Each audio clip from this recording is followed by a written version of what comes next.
of a platformer slash action game from the NES era that had better music than fucking Castlevania did.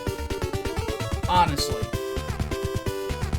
And then, oddly enough, when Lords of Shadow came out, the soundtrack to that one was fucking incredible too. But let's be honest. Today we're going to be talking about Castlevania Season 3. I'm going to be reviewing it. There will be spoilers, but I will of course mark them for you guys so you guys know.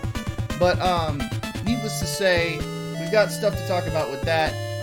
And some recent comments that caught my eye from some goofy right-wingers that really need to chill the F out. And have no clue what they're talking about. Ladies and gentlemen, do not fear the boobies. They will not harm you. They will only help you. My name is Micah Curtis. And I'm Alex Baldwin. What a terrible night to have a curse. Indeed. Welcome to Micah and The Hatman.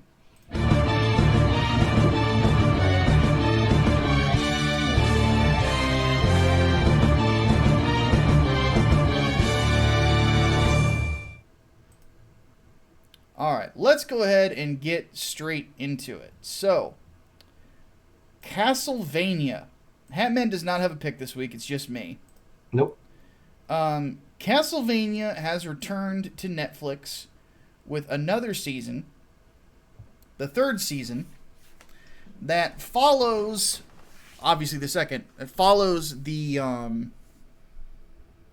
well, that would be getting into spoiler territory already. So, the plot of this season Excuse me. is basically following up for where Season 3 left off. So this is a small spoiler.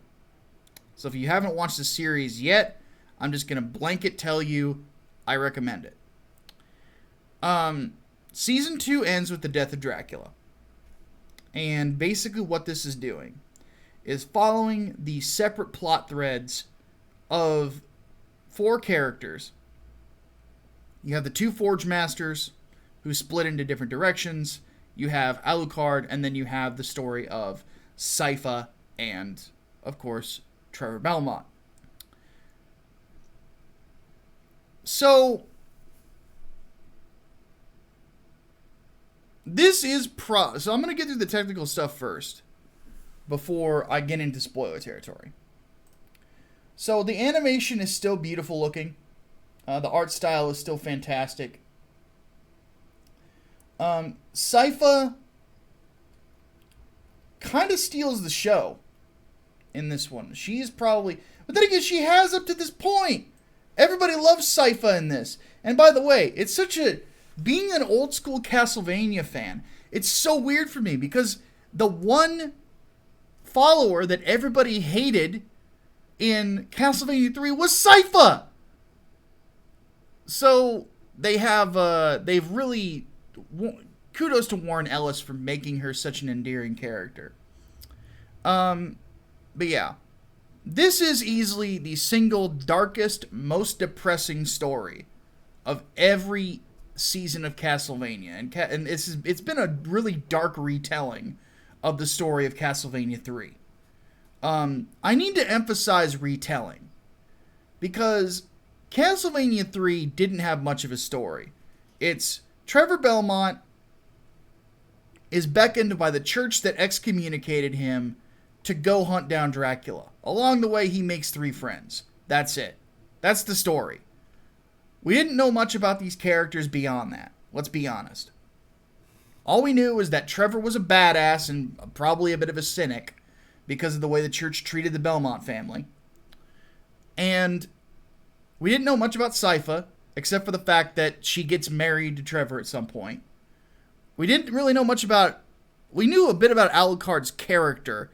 We didn't really know a whole lot about other details, which I'll get to in a minute. So, needless to say, it's expanding on things that were never really touched on before, because, again, this is taking on the story from an NES game. One thing that I will say is that if you do not like the cynical style, that cynical British story writing of Warren Ellis like I do, because Warren Ellis is my favorite writer of all time, you're not going to like the season, but you wouldn't have liked the story to begin with if you didn't like Warren Ellis' style of storytelling. One thing I want to put the kibosh on, a lot of people can accuse this series of being anti-Christian. I don't agree with that. I say it's anti-Catholic Church specifically. And that's always been one thing that's interesting about Ellis, is that he does not, I don't know him to bash Christianity, but he'll criticize Christians and he'll definitely criticize Catholics.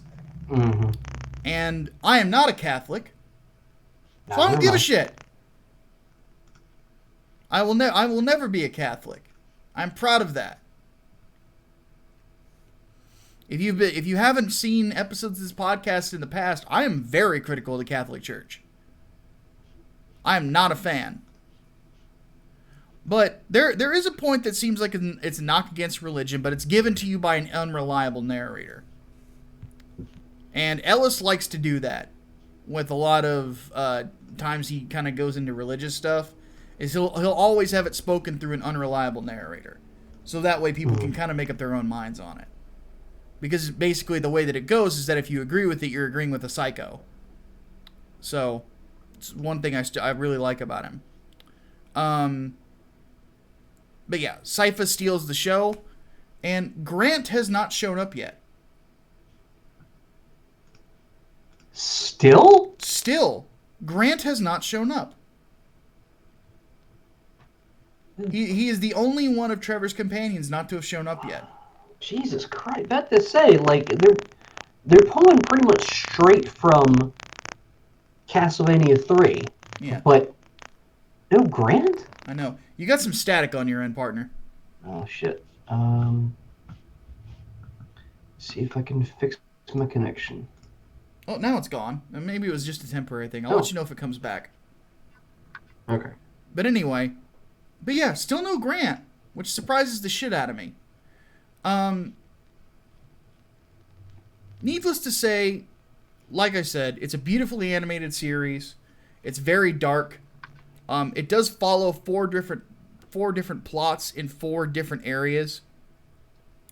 And the downside of that is that it feels a little Game of Thronesy at points, in the sense that it's following 4 separate plot threads that aren't really connected to one another.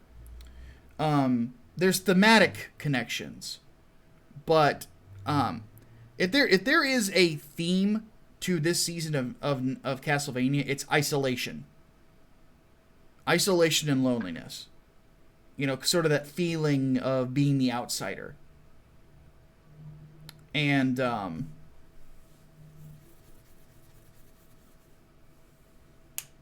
it's sad. There's a lot of really sad moments to this one.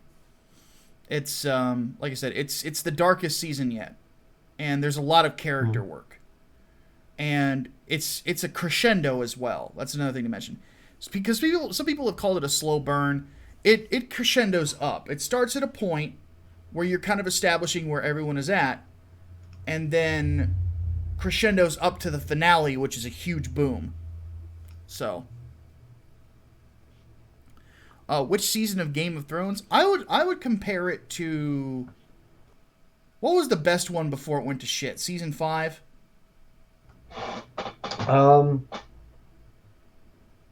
No, not 5. What was the one that started off with the Hound saying, I'm gonna eat every fucking chicken in this room?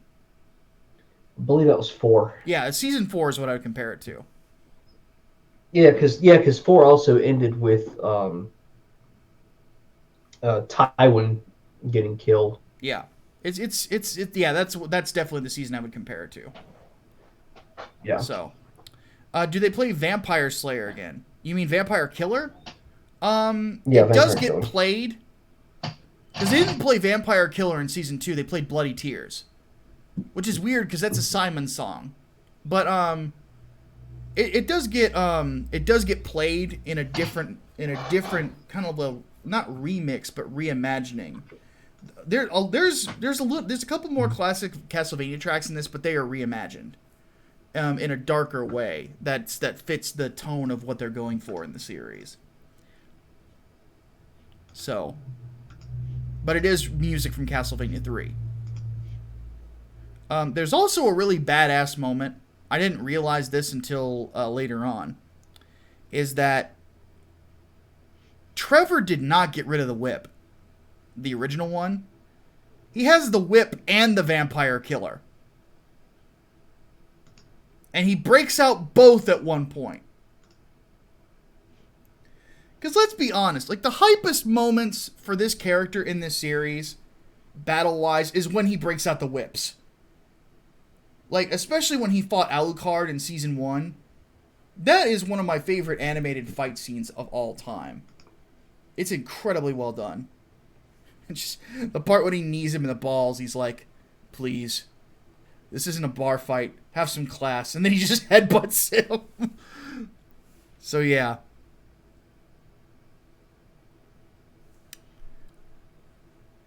Alright.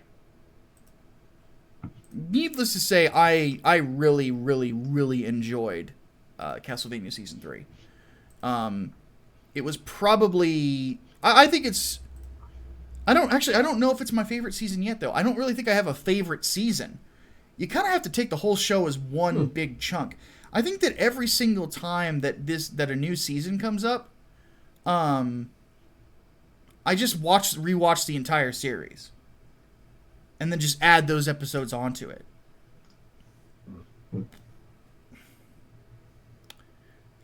So let me go ahead and get into spoiler territory.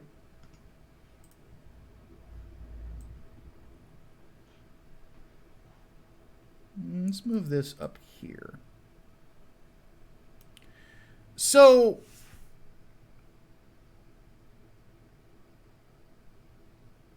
this like I said, this is largely about a world without Dracula.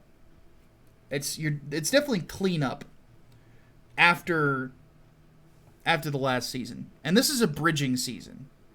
It's bridging to what feels like a big finale.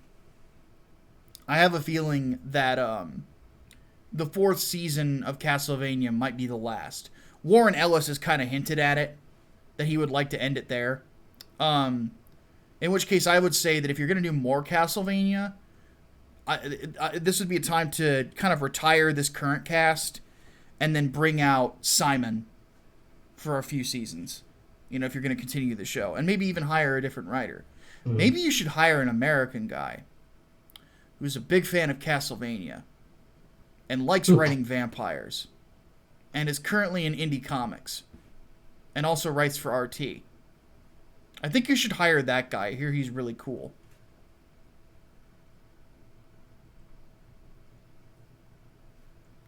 And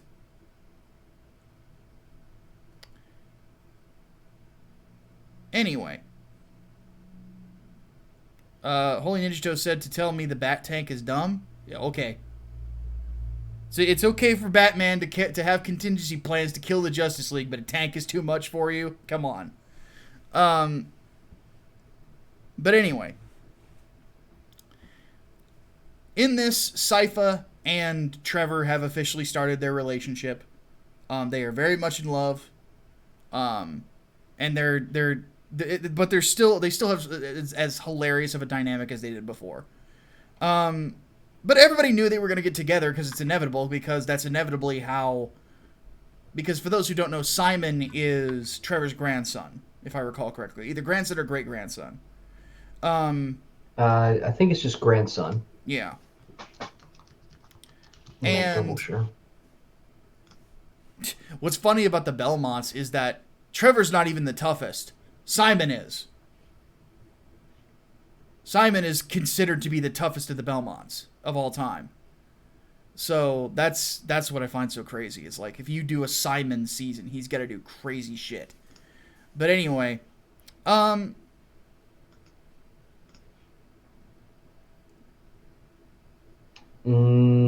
needless to say, depends on the continuity whether or not Trevor is his grandfather. Well, yeah, because if it's Lords of Shadow, he's his grandfather too. Yes, But that's in it. Lords of Shadow, Most Trevor is also Alucard. Yeah, if we're talking about like the original continuity, Actually, no. Lords of Shadow, it's Trevor's Simon's father, not grandfather. Dracula is Simon's yeah. grandfather in that continuity. Anyway, if you're talking old continuity, no, he's just an ancestor. Mm. So, needless to say, though, um,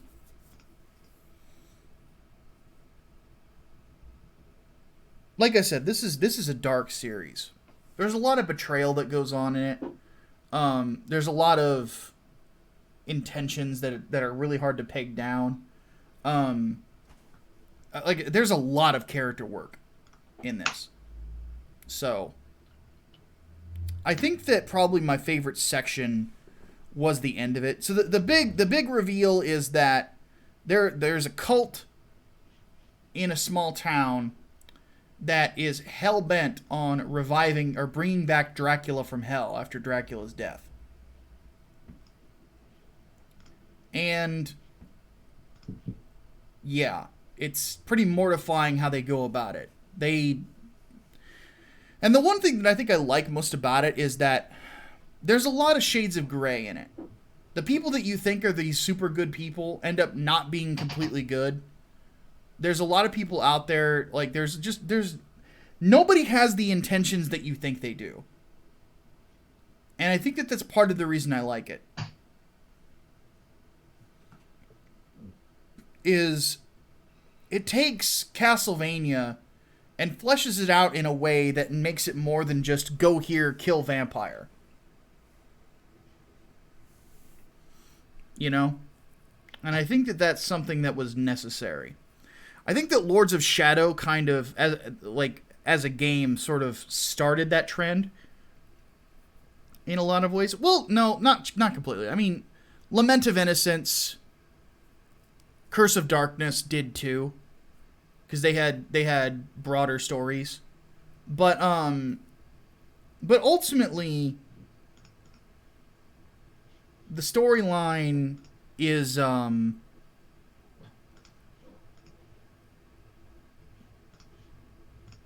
it's there's a lot of emotions that I have. It was just a very emotional series, and at the end of it, I really felt like my heart had been kind of like grabbed by it. You know, it's just sad. You know, there's just a lot of sadness. You know, Alucard's story is incredibly sad. He's the one who's probably the most isolated of everyone and gets betrayed, and you're kind of worried that he's going to become his father at the end of it, which was always one of his worries. And if I remember right, that's why he shut himself in a coffin up until Richter became the Belmont of the family. But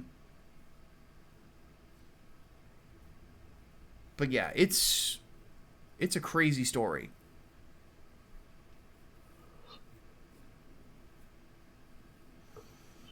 Cooper's Revenge Home says Symphony Night had story to it, so did the GBA and DS trilogies. Don't undersell it. They didn't have that much of it. Not compared to this, not compared to Lords of Shadow, or Lament of Innocence, or Curse of Darkness. Different era, you know? The later Summer Cruise games did. Yeah, they started too. They had more story. But no, as far as like Symphony Night and stuff, He was still pretty bare bones. It was. I mean, the occasional cutscene story, basically. Yeah, pretty much. You know, they didn't expand on the romantic relationships of the people there, or, you know, things that went on between games, which is basically what this is doing. I have a feeling that Season 4 is going to follow the plot of Curse of Darkness in some way. Or 2 degrees. Mm-hmm. With more influence from Trevor and Sypha. We're actually going to get Grant, then. Yeah, I hope that they actually do Grant. Chaos Cycle wants to know, do you think they're going to skip Castlevania 2? If they do Simon, I don't think they will. If they do Simon, then they will probably go through that, because that's the end of Simon's story, because he dies at the end. But yeah, I think that's a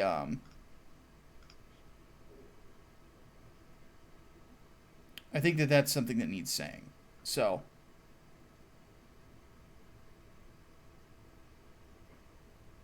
yeah, that's when they expanded on Cooper's Revenge Home puts in there. That's when they reveal how Dracula's wife died, was in Symphony of the Night. Yes. I'm not saying there was no story. Stop it. Koopa, Jesus Christ, man, you've been contentious today. I'm saying that there was less story than in later installments. Stop it. Jesus Christ, dude. That leads me into the second topic.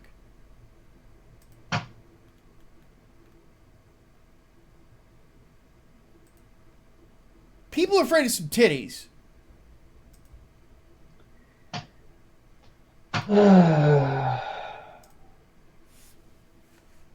Ironically, it's not the Puritan left anymore. No, it's the Puritan right again. So, I saw on Kotaku in Action 2, and in some other places. Oh, God. Where people were losing their fucking minds over a couple of vampires in this being lesbians.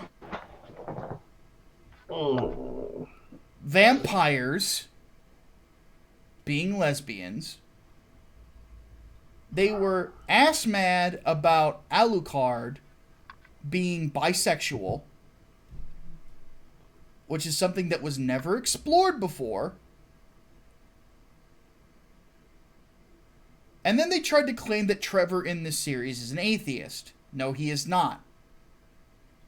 Hang on. Alucard...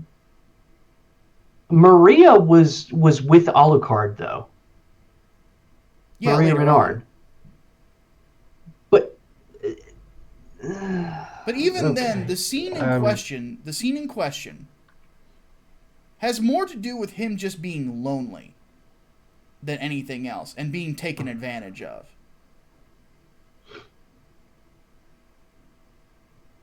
It's not like he comes in a sequin dress or something like that, suddenly pretending to be a Thai lady boy.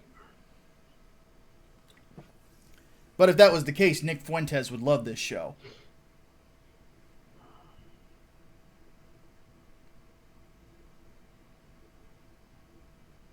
And then I saw other people pissy about the fact that there is a sex scene between a character and a vampire.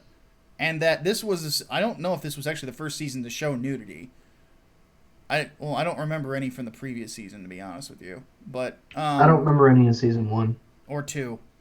But people were mad about that. I'm like, y'all are afraid of some titties. Let's be honest for a minute. Y'all are afraid of some titties. And people seriously getting mad over a character whose sexuality was barely explored. If anything, it was a side note in previous games. And then acting like this is the end of Western civilization. That's the part that really gets me.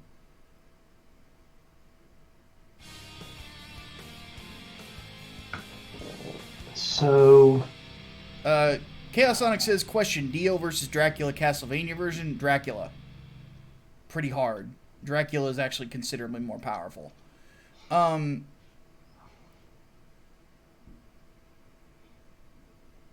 anyway. I think to myself, how exactly, where does this come from? This constant statement of, if there's like a lesbian couple on screen, or there's a character that's bisexual, or what have you, that's the end of the West. The West is over. West is canceled. Season 2000 and whatever of The West is canceled. Now we are moving on to communism. That's not how it works! Not to mention, vampires tend to be sluts. They tend to be into sexuality. They tend to seduce. I don't know if you guys noticed in the first season, but the way that Alucard was kind of moving towards Trevor's neck felt sexual. Because he's a half vampire.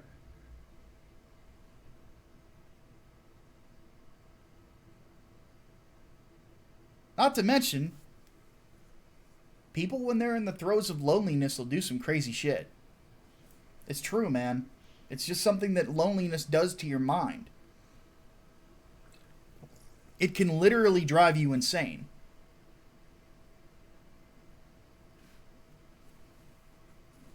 So, you're more than welcome to skip something out if boobies and this sort of stuff offends you.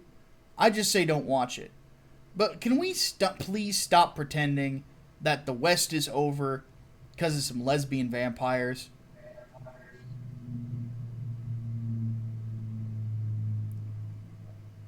Or that some dude took it in his booty hole, an animated dude.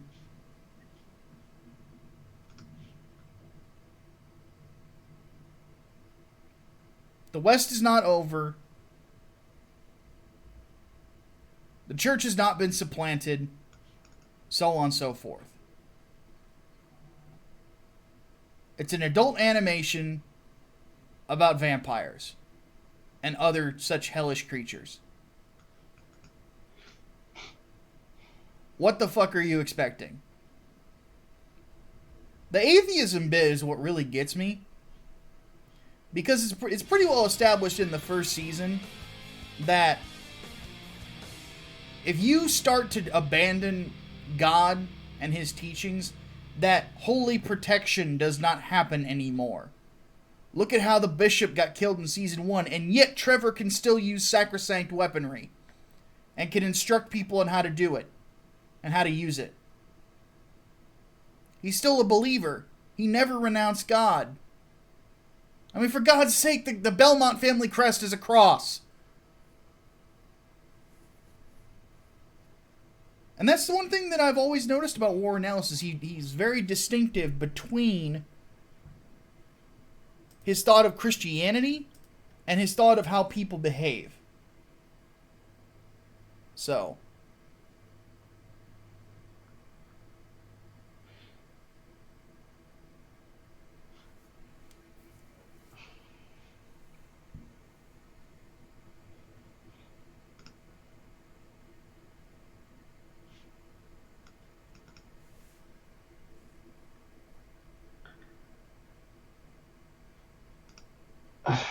You know, there's people in here yelling at me like he was chased. Where was Alucard ever? When did he ever swear chastity? Can you reference a game where I don't remember that ever? But also keep in mind that this is not following Castlevania lore word for word. Like, no, it's technically it's a clear separate after the first. Yeah, it's clear after the first season that this is something different. Yeah, they're integrating elements of Lords of Shadow too. It is like Carmilla is a Lords of Shadow character. Yeah. Again, if this were a pure adaptation of like Castlevania 3, Grant would be here by now. Yeah, like did you guys miss that too? But he's not. I don't know. Like, what does it do? Why is it suddenly a problem for God, I'm gonna sound like a lefty of this, but why is it a problem? What does it change about the story? What does it change about Alucard as a character? Yeah, if anything, it just shows that he's lonely. That's it. It's to emphasize how lonely he is.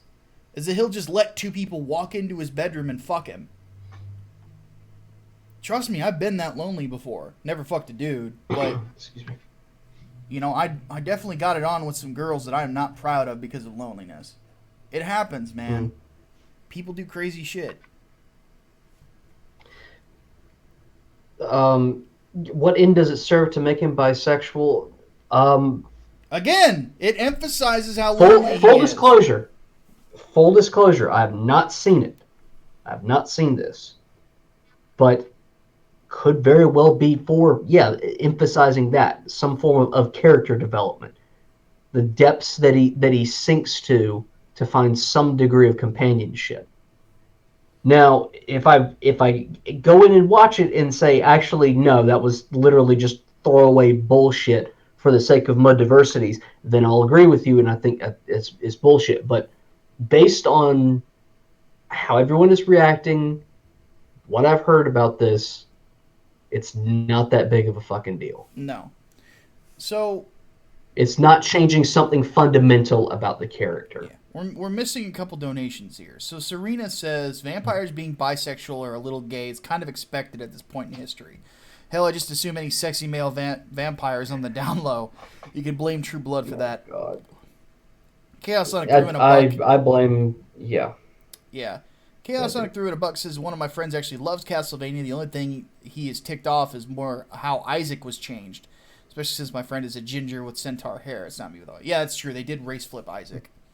But he's still kind of preserved in character, though. People are saying Grant showed up. Where?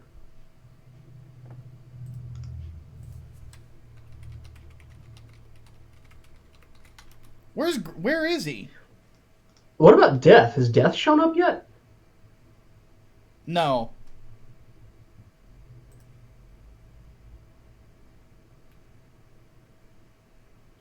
The bald guy that gets whipped in the face is Grant? No, that's not Grant.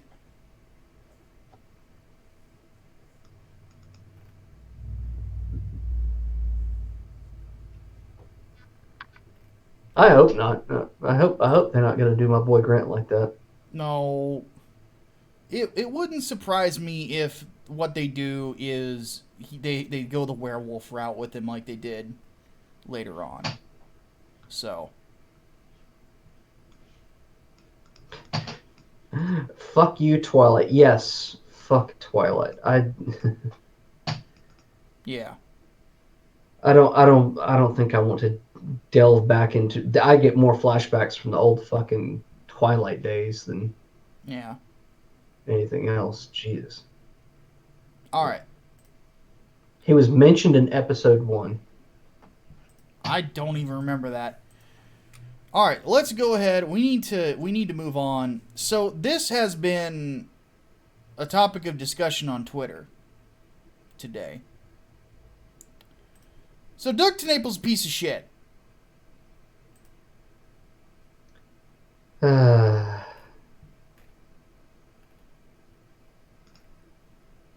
think that's pretty safe to say. Doug TenNaples' a piece of shit.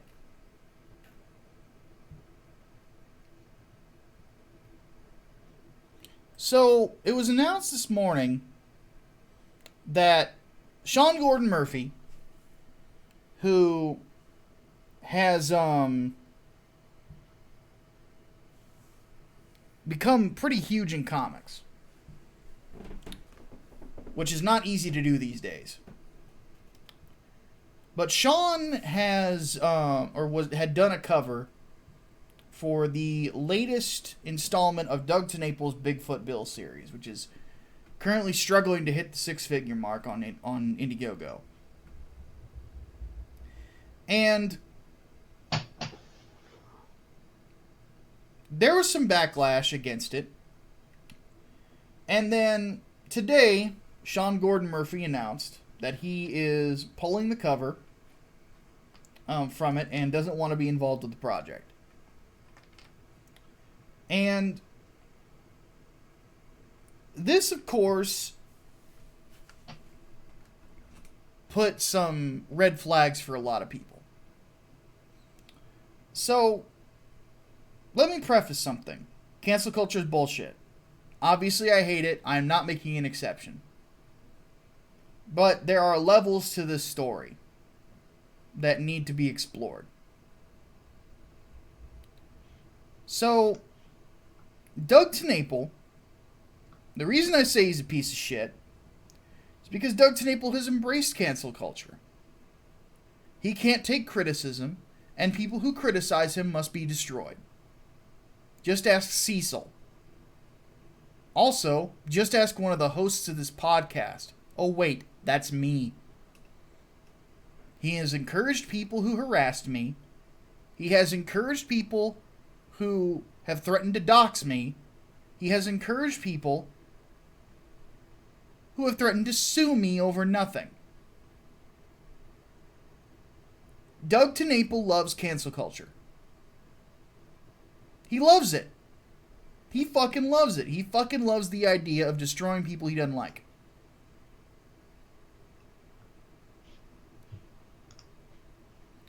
And also, and I don't say this lightly, Doug TenNapel's a bigot.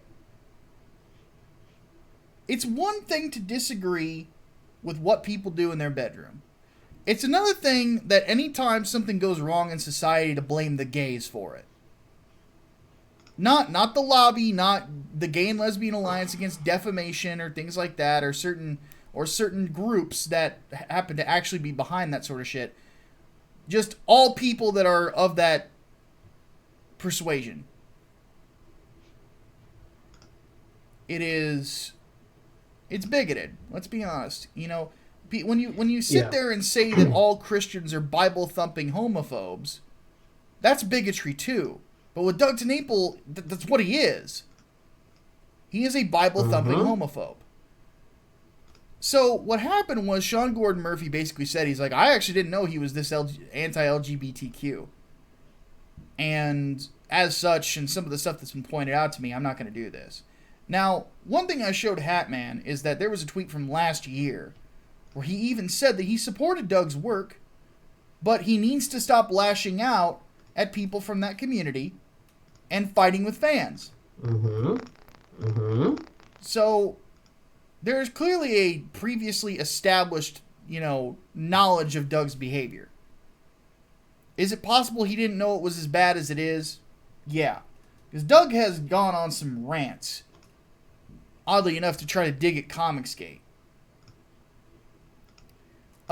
Where he's basically calling people cults, like the cult of the rainbow and shit like that. It's pretty jacked up. So Doug, being a dirtworm, tried to capitalize on what happened this morning. Some of the shit that he said was pretty fucking ridiculous. So to read what he said here, he says, the LGBTQ, not lobby, nothing like that, people who are lesbian, gay, bi, trans, or queer, put pressure on DC and Sean Gordon Murphy for doing a cover on Bigfoot Bill 2. Sean and I agreed he should pull the cover. It's more important than ever that pro-family comic lovers support my work and rethink DC for attacking my business over my beliefs. So, me and my friend agreed this was a good idea. By the way, don't support the company that my friend works for. And if you support them, you're anti-family. That's what Doug TenNapel is trying to say there. You fucking snake.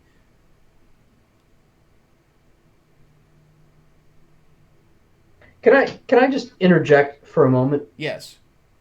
I hate this bullshit that anti-family, that using that as a fucking veil for pro-gay.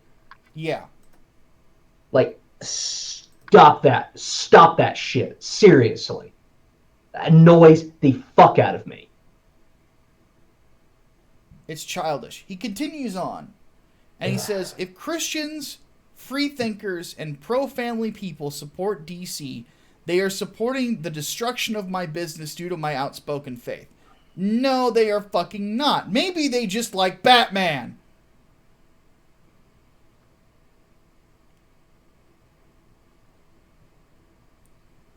Or Deathstroke. He says the SJWs got a scalp today by having Sean Gordon Murphy's cover pulled, and most pay them to do this. Instead, back my work. No, do not back Doug TenNapel. Do not. Doug TenNapel's a piece of shit. Do not encourage that man. He's a terrible human being.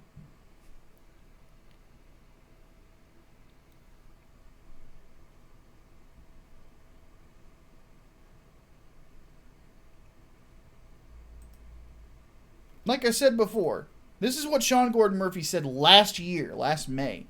Said, I fully support you, Doug. I just want less fighting, less attacks on our LGBT friends and customers, more compassion and more comics. Why does this statement sound familiar, Hatman? Could it be that this is the exact same thing that Comicsgate told Doug TenNapel and Mike S. Miller a year ago? Sounds familiar. It's almost as if there is a fine line between being against something, disagreeing with something, and being a fucking bigot. It's almost as if you shouldn't cross that line. It's almost as if blaming gay people, all gay people, for things not going your way in this culture is a bit fucking stupid. It's almost as if that sort of behavior comes back to bite you in the ass. Doug TenNapel embraced cancel culture. Doug TenNapel has embraced being a bigot. Tries to say that it's his beliefs, which is not true. He's just an asshole. Doug TenNapel has attempted to put out a martyr complex, and it gets even worse than this. Because guess what he did next? He blamed Jim Lee for what happened. He blamed Jim Lee. He says, Jim Lee has his job to do and I have mine.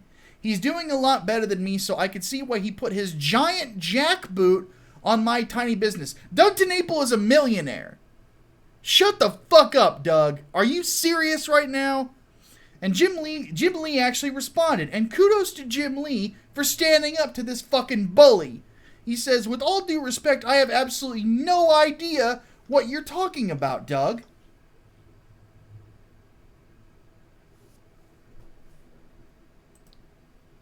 And he goes, did you talk to Sean Gordon Murphy about a tweet of mine? And he said, sorry, I did not. This guy's looking to become a victim. He wants victim bucks.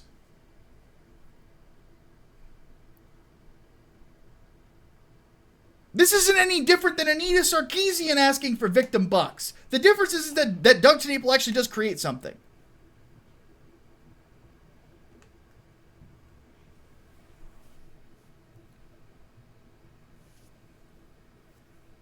Cancel culture sucks. Don't get me wrong. It's not comfortable that 16 weirdos on Twitter have so much influence. With that said, there's a sense of irony here. I do not feel sorry for Doug TenNapel. He was warned about what is out there. He was warned from the get-go. He didn't listen. And look where it got him.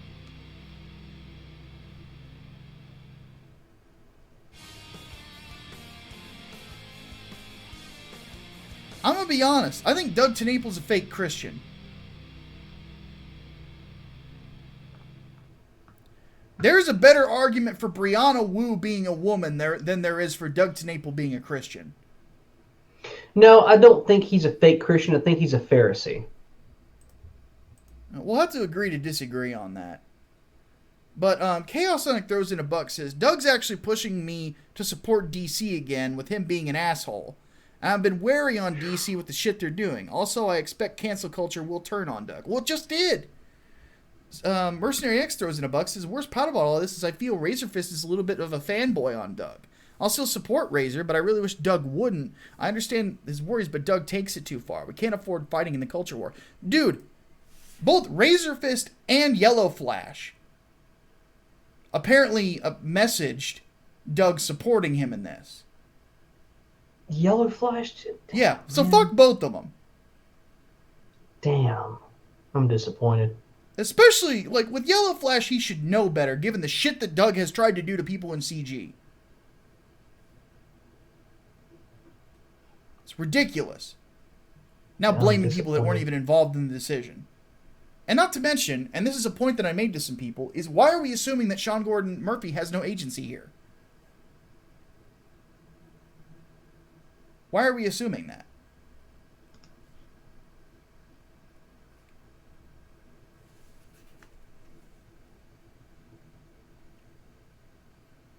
Ridiculous. Fucking ridiculous.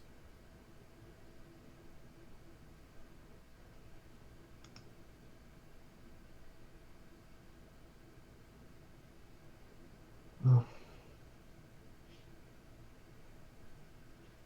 Can't stand this sort of shit, man.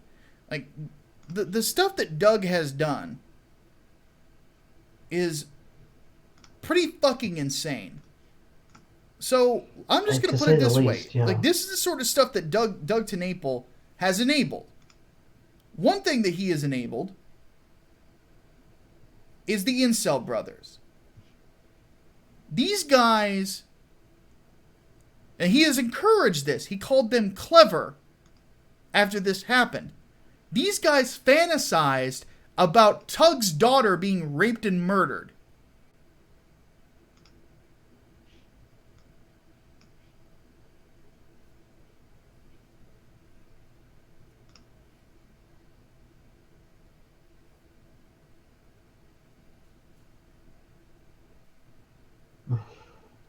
He enables this sort of fucking behavior.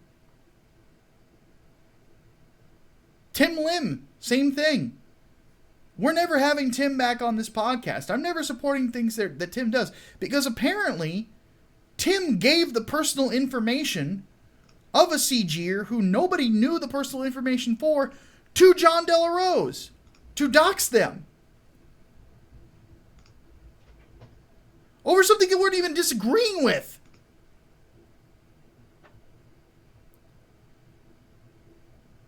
Doug TenNapel doesn't care. This is why I hate this drama, man.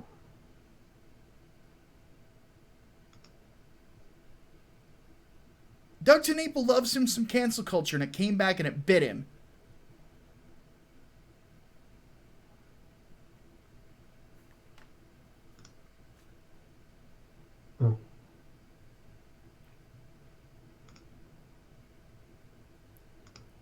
Doug TenNapel, the stuff he enables, the stuff that he supports, the stuff that he gets behind.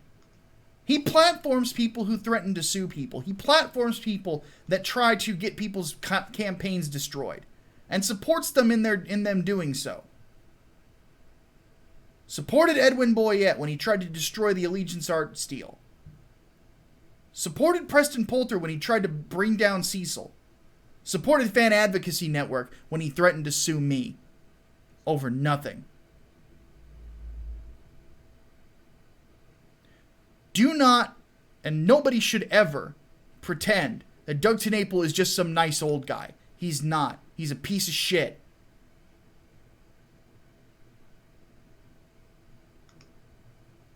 Cancel culture is a shitty thing.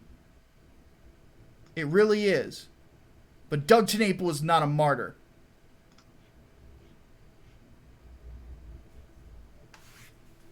He's not. Fuck Doug TenNapel. Fuck anybody who is going to support him at this point. Just fuck him. Fuck him.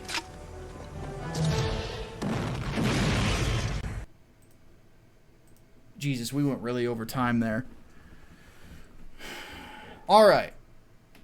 Time for the Q&A. We're going to extend it by 5 minutes. And then we'll do the cringe. All right. Hatman, do you have the Discord open? I do, actually. I'm going to let you read the questions. I'm going to rest my head in my hands for a second. Because that Okay. kind of raised my blood pressure. Yeah, I mean, shit like that is why I try to stay as far away from drama, internet drama, whatever, as much as possible. Anyway, Holy Ninja Toe says, I'm working on a Christian's take on the Devilman concept, but I want to make it good. So how can I explore Christian themes while making it appealing to a mass audience? I think that what you would want to end up doing is just kind of remove the religious cynicism in it, and you would probably be fine. There we go. Talon Silvermane asks, given the rage over the changes of adding lesbians or bi a la carte, I was wondering, what are your thoughts on good changes or new additions to a game or TV series versus bad ones, like anything from Marvel right now?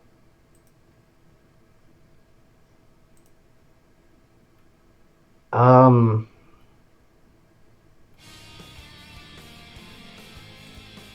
I'm trying to think of what a recent and good change is.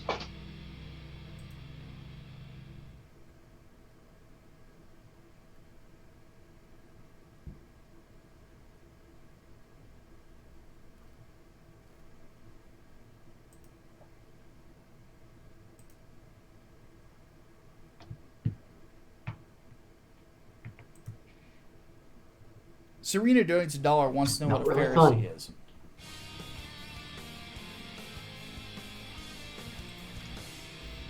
But we'll get to that in a second. Mm-hmm. Do you have any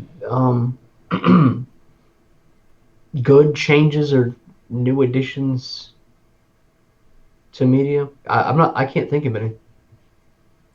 Not really. At least not off the top of my head. Mm.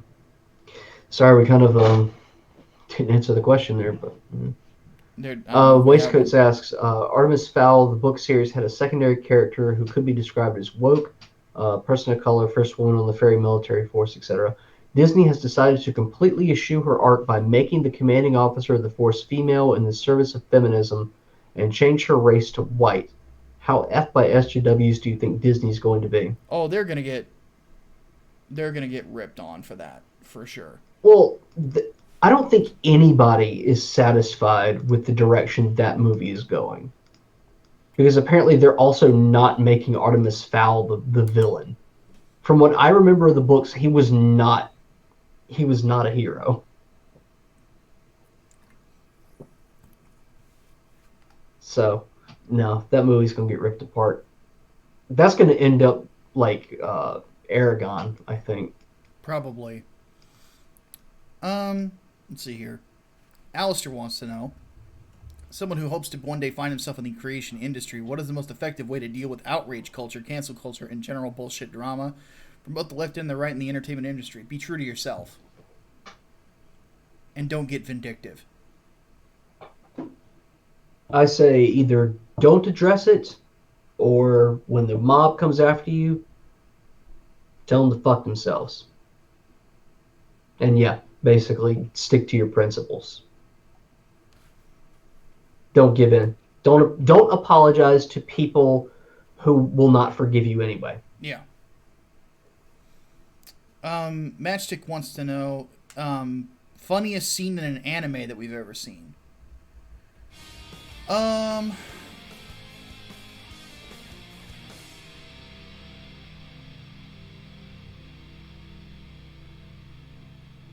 Good God, there have been some of them in the cringe compilations that I thought were hilarious. yeah. Monster Musume has a lot of funny shit too.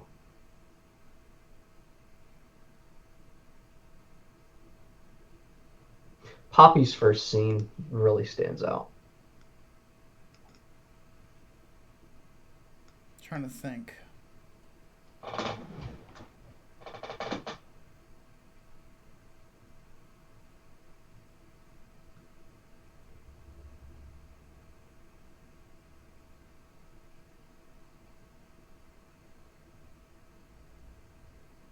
I really got a chuckle out of the ending of Helsing Ultimate when God, what is it? When Integra is teaching that one guy fencing, and she's feeding him this nonsense about how brave his father was. It's I thought that was really funny. But a hat wants to know, why is damn near everyone in entertainment a backstabber, a socialist, or both? Not that many socialists. A lot of limousine liberals. Backstabbing, though, it's because there's two approaches to entertainment whenever it comes to the industry. There is assuming that the industry is only one big pie and it only has so much money, or there are several people willing to give you pies. The second answer, the second look, is the right one. The problem is too many people adopt the first one. They think that just because they have competitors, that if those competitors exist, they are going to lose less money. You know, they think that it's a me or them thing all the time. It's not. Especially with comic books and things like that, you know, and that was always Doug TenNapel's mistake. He wants to eliminate people that are his competition. That's what makes it even worse. Is he says this is all in the name of Jesus. It's all in the name of his fucking checkbook. So, never be the and that's another entertainment industry advice. Never, ever, ever think that somebody else's success is taking out of your pocket when it's not. This isn't politics. People aren't voting, you know?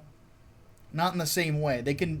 Two things can be true at once. You can be a fan of Batman and then buy 3 Nights, 4 Days. You know, I don't think that, like, anything that Tom King does is taking money out of my pocket. Like, that's bullshit, you know?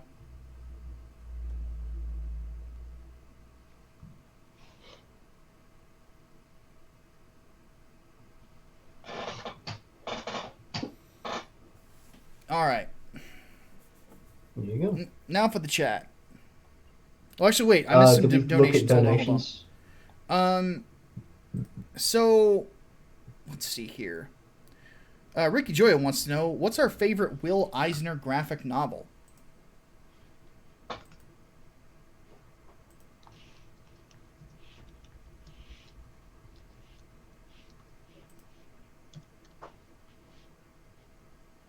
I don't think I have one.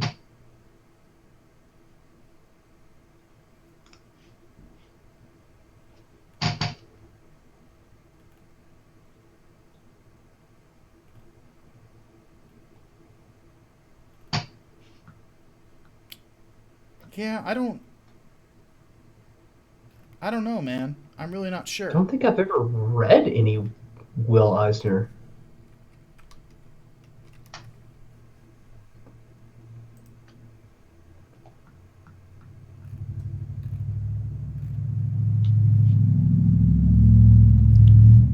I remember reading some of The Spirit back in the day, but I don't really know if I have, like, a favorite. I don't remember reading any of these. I'm perfectly honest with you. I don't think I've read any. I've heard really good things about A Contract with God, but I haven't read it. So, let's see here. Servant of God wants to know, thoughts on how badly Disney is screwed. Can they ever be the juggernaut they once were? They still are a juggernaut. Yeah, they are absolutely. Yeah, they have not lost that place. And keep in mind, part of Disney's appeal is the nostalgia. Yeah. Like even if they fuck up everything with, like, you know, their live action movies and whatnot, like they can still capitalize on a catalog that spans fucking closing in on 100 years now. Like, it's huge. Disney's not going anywhere anytime soon.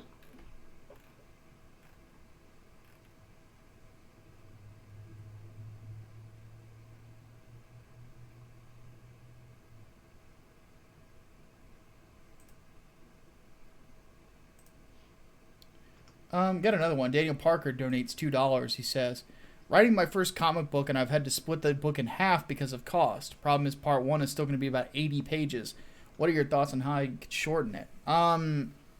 Just, you got to find good breaks in the good stopping points. I mean, because even 80 pages, I mean, that's an expensive book to produce. You know, an 80-page graphic novel, depending on the page rate of your artist, I mean, you're looking at about $15,000 to even create it. That's not including shipping. You know, so if you crowdfunded it, it would be very hard to make that much money, especially if you're not a big name. So my advice would be to try to find a good midway point that you already have. Because that's what we did. That's what I did with 3 Nights, 4 Days, is I initially intended it to be in 4 parts. You know? And so it's for where we're at, where we're separating it into part 1 and part 2, it made it that much easier to just, boop, split it right in the middle. So...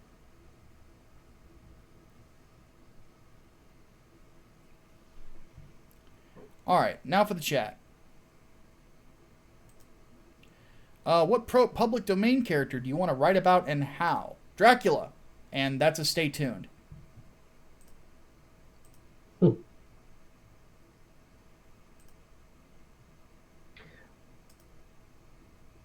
I don't think I would. It's really, really hard to write a character that has that much establishment, that much history. I don't know that I would take that.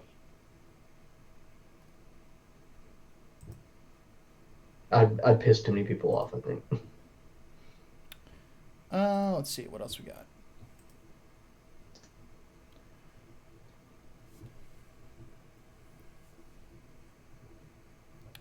How come Spawn versus Ghost Rider was never an official thing, especially now that Marvel Image's buddy with Marvel, for better or worse? I don't know. I think it's because they're too similar. By the way, that got us to $50, but we didn't really get a huge donation out of all. Just a bunch of small ones. So of all of those, Ricky got the highest one with $3. So Ricky, you get to pick the second cringe clip. So you'll have to let us know what that is.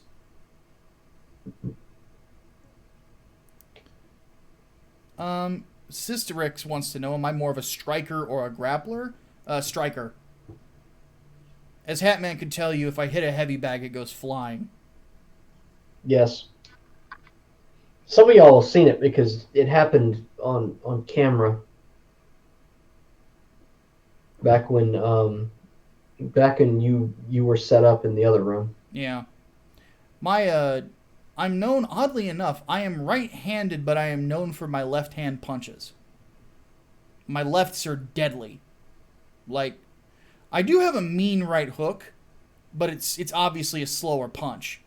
I honestly I'm more comfortable with my right straight because that comes a lot faster. But no, my left hooks are nasty, especially my body hook. Mm-hmm. If I catch you with that, you're going down. Like you're gonna be sleeping, you know. Or if I catch you with that left hook, man, it's check hook is what I throw as you're coming in, and it's just. I hit a guy with that when I was a bouncer, and yeah, he went to sleep.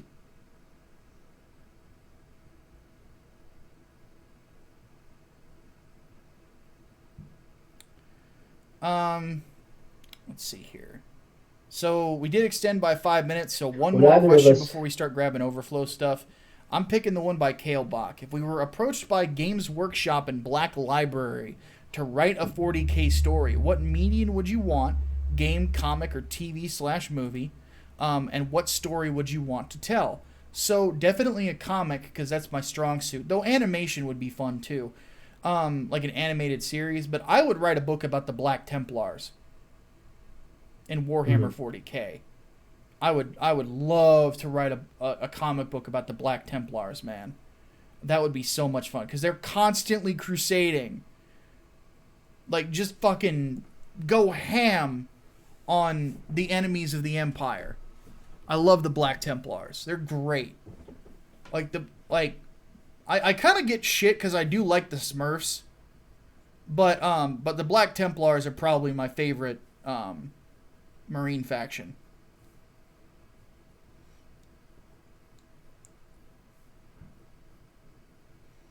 Good question, though. All right. Time to take in the overflow questions. If you did not have a question answered by me during the course of this podcast, please please put it in the in there right now. Let Brainbox Boy get tagged in that so he can get those for us. So we have reactions to do. So Decooter's XCOM 2 DLC. Yeah, link me to that. Let me see if I can find it, and let's see how long it is. Because if it's super long, I can't really get into it. Okay, it's 1:38.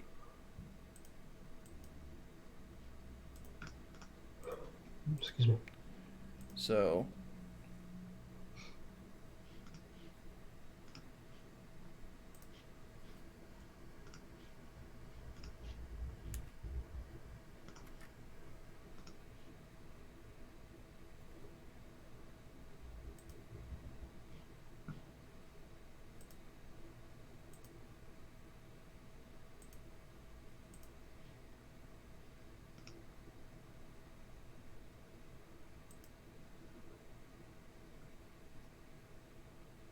All right, you ready?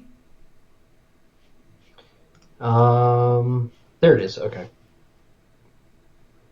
don't know why it doesn't pop up unless I refresh. Give me just a sec. All right. Tell me when.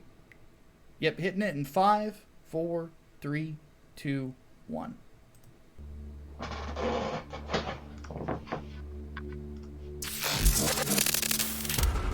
Hello, Decooters.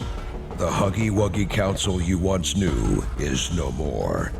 Its membership have all sworn loyalty to the Boomer administration, with one exception. It is good to see you again. Is this John St. John? In the days since your capture, I have done all I can to aid the Uru resistance from the inside. It was these Cootie operatives that provided the feed pics leading to your recent extraction. As of now, Cootie forces are currently somewhat disorganized. If we are to defeat Boomer and their monster energy masters, you must change this before it is too late. What you are seeing are classified reports of missing waifus from across the world.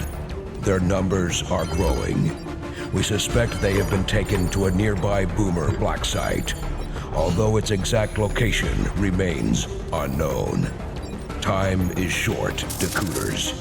We need you to take charge of BFG division operations throughout the world. Now hold on a minute. Establish contact with local tomboy cells. Stop.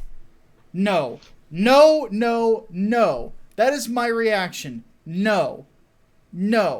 Just no.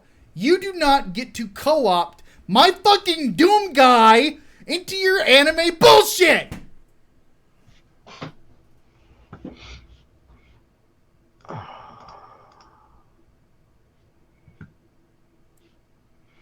And one of them was a Dragon Maid, too.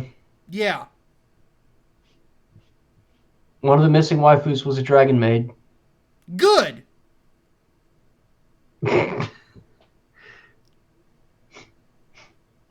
Sounds like Optimus Prime. It's not Peter Cullen.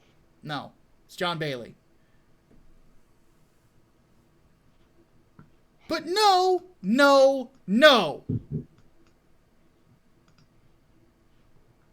You do not get to co-opt. You do not get to... This is cultural appropriation. It's cultural appropriation. I sexually identify as Doom Guy. How dare you appropriate my culture of demon slaying?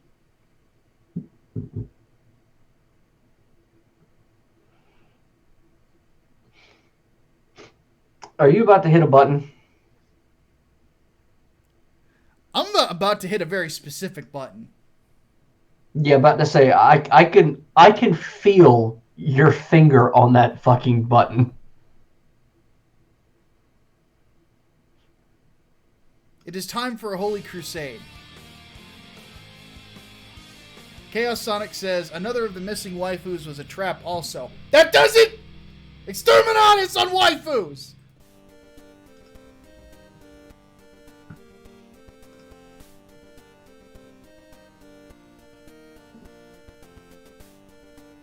We have arrived, and it is now that we fulfill our charge.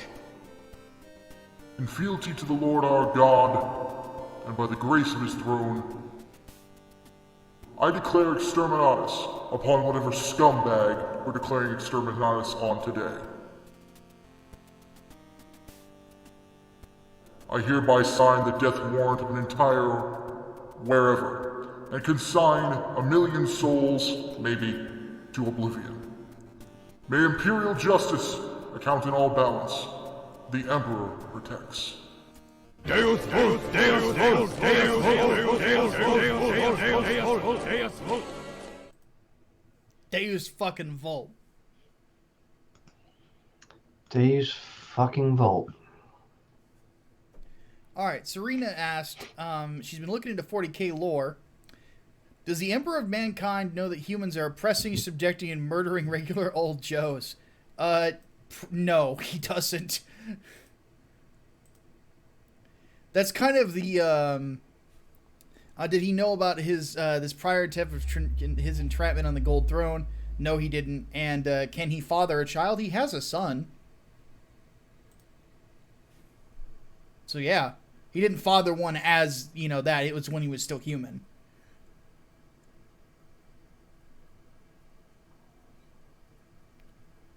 But no, he does not know. He is not aware.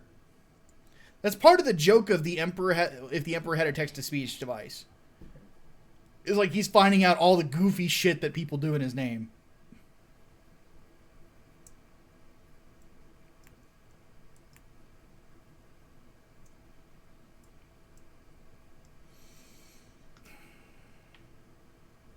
Some ask if I have a right to destroy the waifu. But I simply say I have no right to let them live. Heresy must be purged.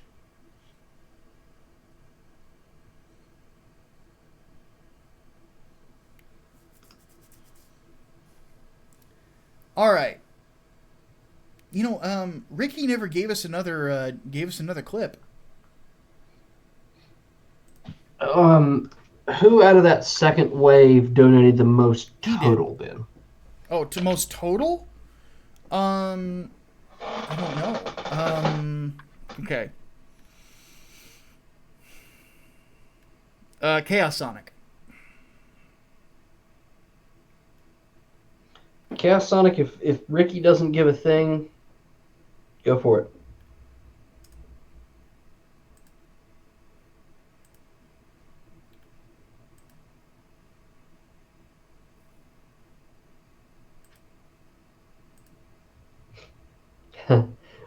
I was hired to capture a waifu once, but it was a bust. That's funny.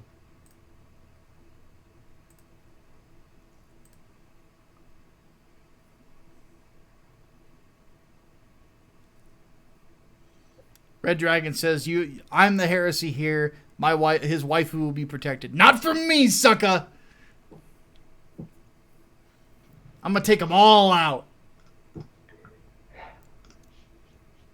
Hey, Micah. What? Do a Beto impression, but instead of AR-15, say waifus. I can't do a Beto impression. God damn it. Could have had something great. Hell yes, we're coming for your waifus. We're coming for your dragon maids. We're coming for your darling in the Franks. Oh, okay. Oh, it's in Discord. Oh, where? Okay. In Animu, Weed Trash. Okay. Okay. Oh, wait, whoa, that is... Oh, 240 to 320. Okay. Thank you. Thank you for timestamps, and thank God for Okay, hold on a sec. 240.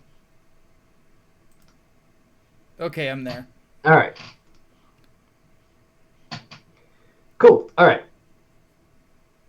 Tell me when. All right. 3, 2, 1, go.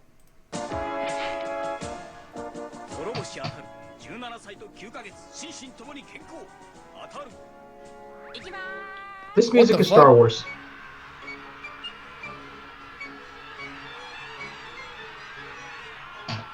Why was the music Star Wars though? I don't know.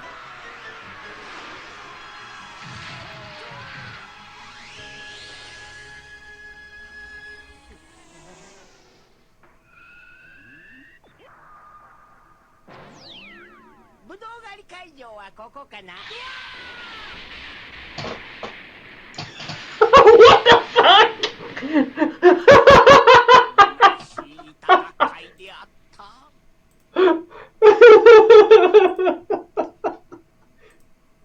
What the fuck did I just fucking watch? Man, that old man fucked them up. He comes in flying with his hat. He just sprouts up and goes, "Yo, bitches, this is where the cherry harvest is." Boom! I like it. Okay, people want the link. I'll put the link in the chat. Oh my god. Anime is a strange world.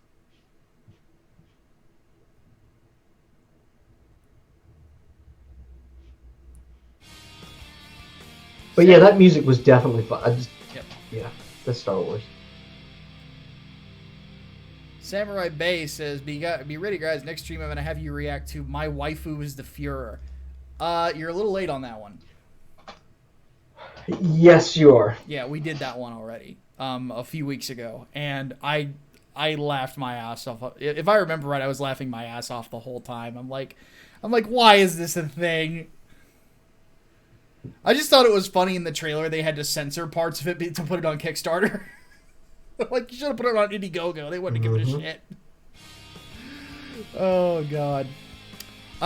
Chaos Sonic throws in a buck. He says, I was planning on sewing this from Kamen Rider Game. Also, do I hear Urusei Yatsura? Yeah, pretty much. But no, waifus must be destroyed. No more of that. Only beautiful women that are real. At least until the sex robots are invented. In which case, sorry ladies. She doesn't bitch about my cooking. There's a Futurama episode about that.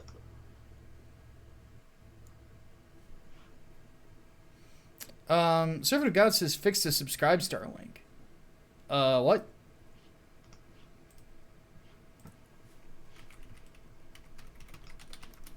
Hold on a sec.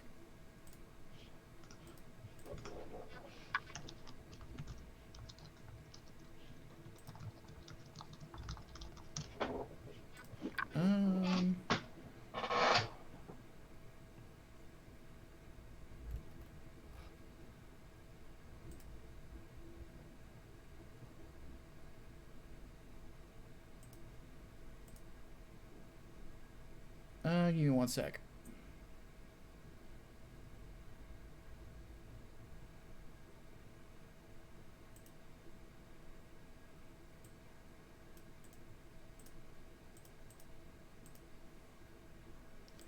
By the way, what's funny about the subscribe star link is there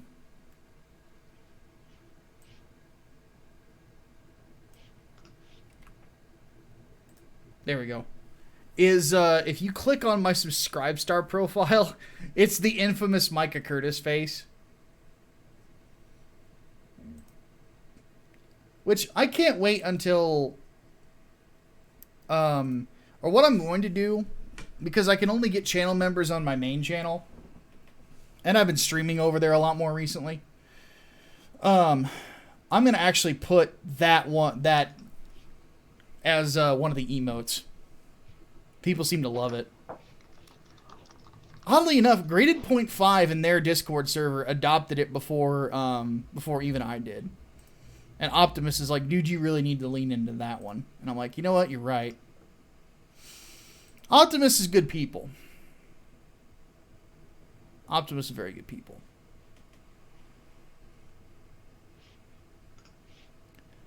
Oddly enough, Hatman has not been on Graded 0.5 yet. No, I've not.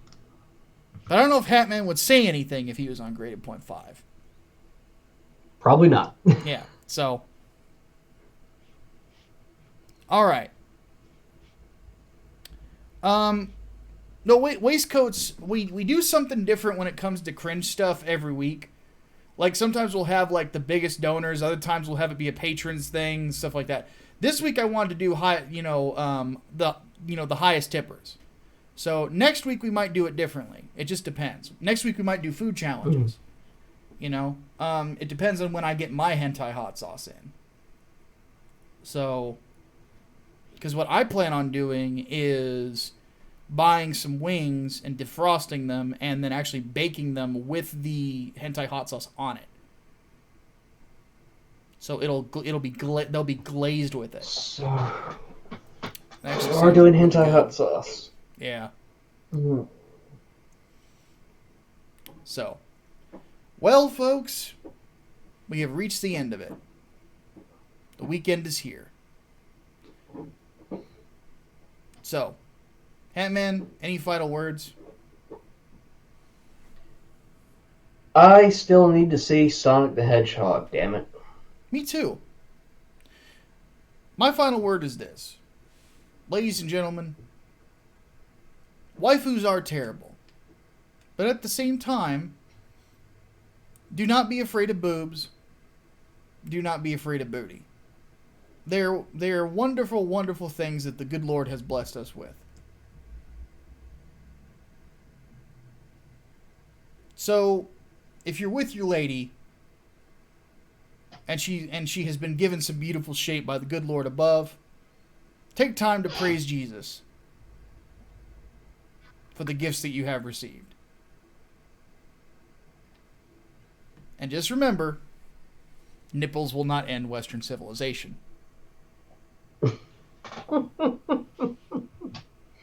I love that I can say that with a straight face. They will not destroy families. They will not destroy families. They will not destroy the West. That's how families are created, people. One day you see a sexy woman down the street, you ask her out, next thing you know, you got 5 kids. That's how the good Lord intended. Literally, that's why we're attracted to women. Like evolution, like you look up the evolution of attraction, and I believe that evolution is a guided process by the Lord. That's intended. He's intended for us to find women beautiful and to find them attractive. Your penis is not an evil thing. Stop it. When it starts moving around, when you see beautiful women, just the basic thing is do not act in lust. But seriously, thank God for beauty. And this is me being serious. Beautiful things are things that we should thank God for. Because that is something that he intended for this universe. So what you're saying is boobs and booties are proof that God exists and that he loves us and he wants us to be happy. Yes.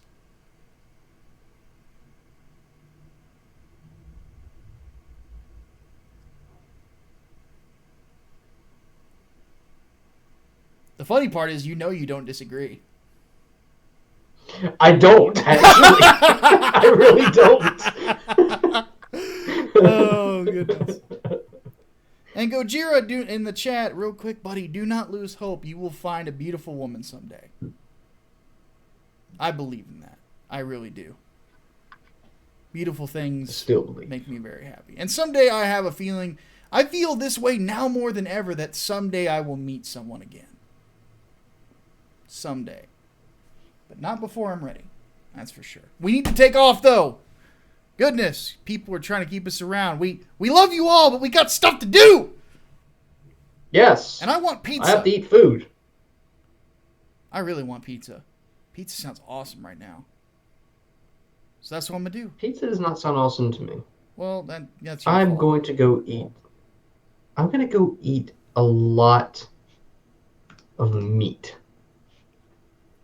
Meat is good, too. At least 4 animals.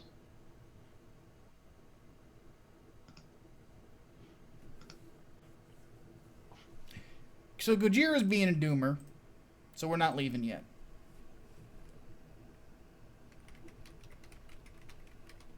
we're not leaving yet. There's something that I need to say.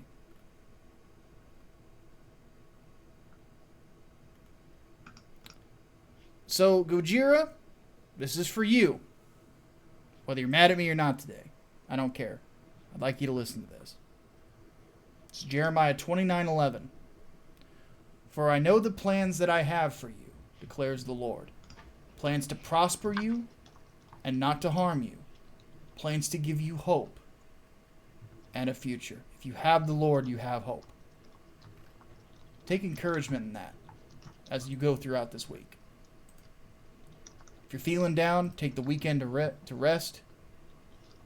Get your head on straight, because God is with you. Do not ever forget that. Ever. Seriously. We love all you guys. We do. We love, and I'm not trying to be funny. Like I do legitimately love this audience. And I want the best for everybody here. I really do. And you guys are loved. Don't ever forget that. All right. We're going to go ahead and take off. We have done what we can to bless the week. And thank you guys for your generosity. So thank you to Chaos Sonic, Samurai Bay, Serena, Servant of God 777, Daniel Parker, Ricky Joya, and I think I missed somebody. And, oh, wait, no. Both were from Samurai Bear. So, there we go. We appreciate you guys. Take Samurai Bear twice. All right, folks.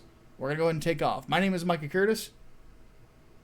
And I'm Alex Baldwin, and yeah, I'm going to go eat several animals. There you go. We'll see you guys next week. Dave's Fault. Dave's Fault.